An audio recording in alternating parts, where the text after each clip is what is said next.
This video will discuss Lightning Swift Strike's aspects and how they change gameplay. Lightning is primarily an offensive spirit, whose innate simply destroys towns as a fast action. During gameplay, this means that usually you let lands build, then remove the towns fast with the innate and shatter homesteads. The first aspect to look at is the wind aspect. This replaces the special rule's swiftness of lightning, which makes your slow powers fast based on each air element you have. Usually you don't even have to worry too much about which powers to make fast, because you have so many air elements floating around.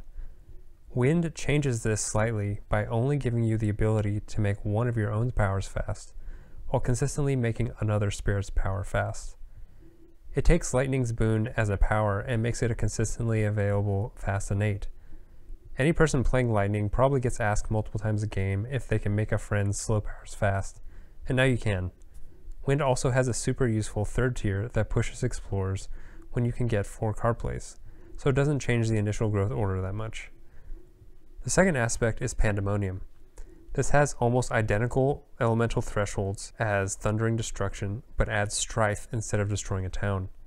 You get some Fear as well, which you would have gotten from destroying a town, but slightly scaled up to 2 instead of 1. I really like this aspect because it makes Harbingers of Lightning a core card, as well as opening up the major and minor powers for Dahan-centric powers to be much more powerful.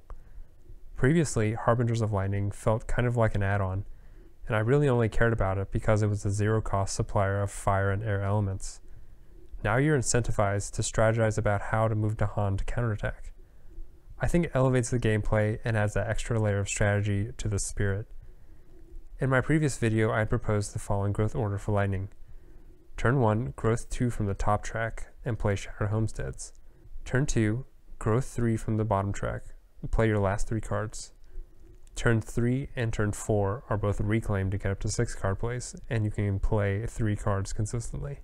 It uncovers the required 3 card plays for the innate, as well as getting up to 2 energy gain to consistently play 3 cards.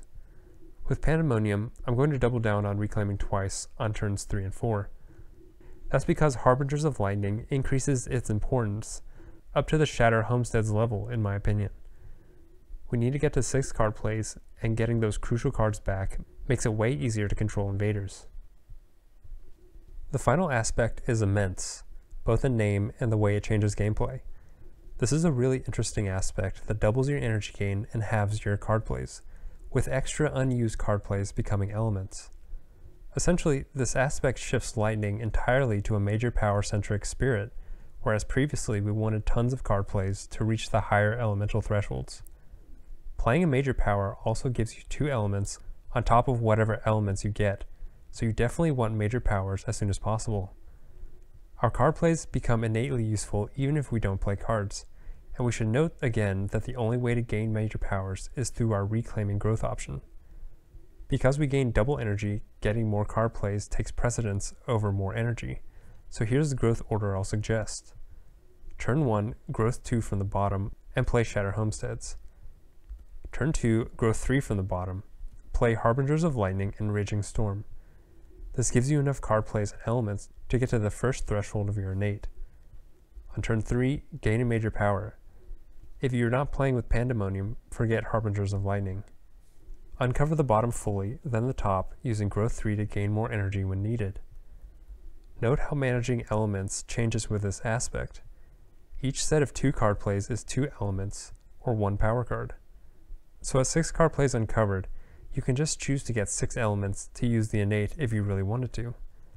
But the second tier of the innate requires 7 elements, so playing cards with 2 elements on them doesn't get us to the second tier. By design, we're required to use major powers and the additional elements they bestow in order to reach the higher tiers of our innate. It's a really cool constraint that shifts the way you have to think about and play the spirit. Depending on how you want to play, it might be better to accelerate straight to major powers and forget all your unique power cards, since you have a lot more flexibility with elements gained from major powers. I would draw some attention to this spirit's playstyle and shifting Memory of Ages. You gain elements in a slightly different way, but the end effect is similar. Thanks for watching, and I'll see you in the next video.